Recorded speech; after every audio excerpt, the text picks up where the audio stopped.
एक बार की बात है, पहाड़ियों और ऊंचे पेड़ों के बीच बसे एक शांत गांव में लिली नाम की एक साहसी लड़की रहती थी। वह 8 साल की थी। उसकी आंखें नीली थी और बाल गर्मियों के सूरज की तरह सुनहरे थे।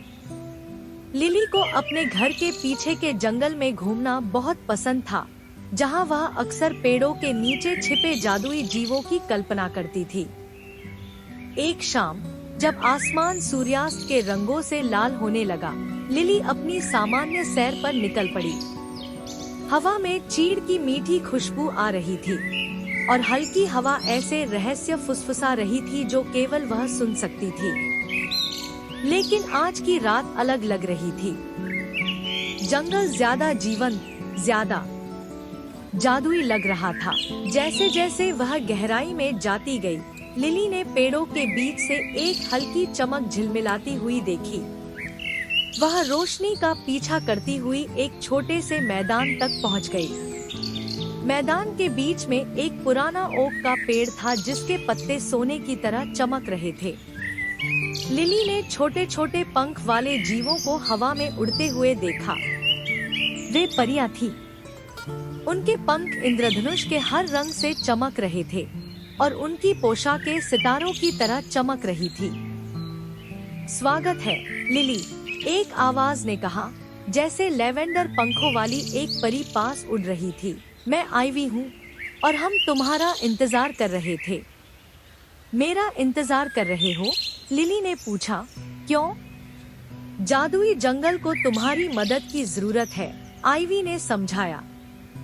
जंगल के अंदर एक जादुई क्रिस्टल है जो हमारे जंगल को जीवित और चमकदार बनाए रखता है। लेकिन कुछ भयानक हुआ है। क्रिस्टल की रोशनी फीकी पड़ रही है और हम इसे एक बहादुर इंसान की मदद के बिना ठीक नहीं कर सकते। मैं क्या कर सकती हूँ? आईवी मुस्कुराई। तुम दयालु हो, बहादुर हो और तुम्हारा दिल साफ है। बस यही हमें चाहिए। क्रिस्टल के जादू को बचाने का एकमात्र तरीका है 3 जादुई वस्तुओं को इकट्ठा करना। फीनिक्स का पंख, मून फ्लावर की ओस की बूंद और सिल्वर ड्रैगन का स्केल। क्या तुम हमारी मदद करोगे? बिना किसी हिचकिचाहट के लिली ने सिर हिलाया।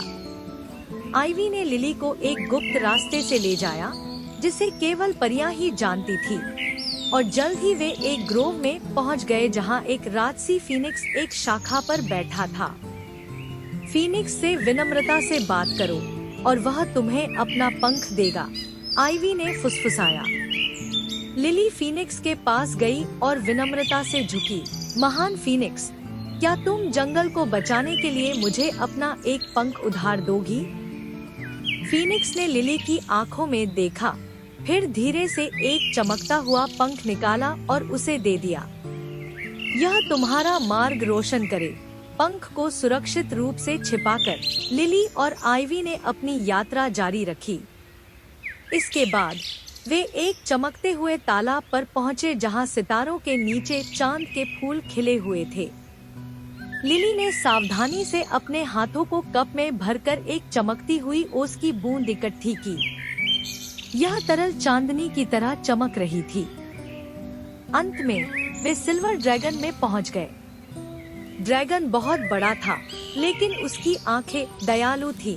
मुझे पता है कि तुम क्यों आए हो, उसने गड़गड़ाहट की और अपने चांदी के तराजू से उसने एक ऐसा दिया जो दर्पण की तरह चमक रहा था। इसका बुद्धिमानी से उपयोग करें। तीनों वस्तुओं को हाथ में लेकर लिली और आईवी वापस उस समाशोधन में पहुंचे जहां क्रिस्टल रखा था। अब इसकी रोशनी रही थी। आईवी ने फीनिक्स पंख, मून फ्लावर ओस की बूंद और ड्रैगन स्केल को क्रिस्टल पर छिड़का और अचानक एक शानदार रोशनी फूट पड़ी। पूरा जंगल जादू से जगमगा उठा। तुमने कर दिखाया, लिली, आईवी ने खुशी से कहा। तुम्हारी बदौलत जादू का जंगल बच गया। जैसे जैसे रात गहराती गई, आईवी और परियां लिली को जंगल के किनारे वापस ले गई। धन्यवाद, आईवी ने कहा। जादू के जंगल में तुम्हारा हमेशा स्वागत है। एक आखिरी लहर के साथ लिली घर लौट आई। उसका दिल जादू और आश्चर्य से भर गया। वह जानती थी कि भले ही रोमांच अभी खत्म हो गया हो, लेकिन जंगल का जादू और परियां हमेशा उसके साथ रहेंगी।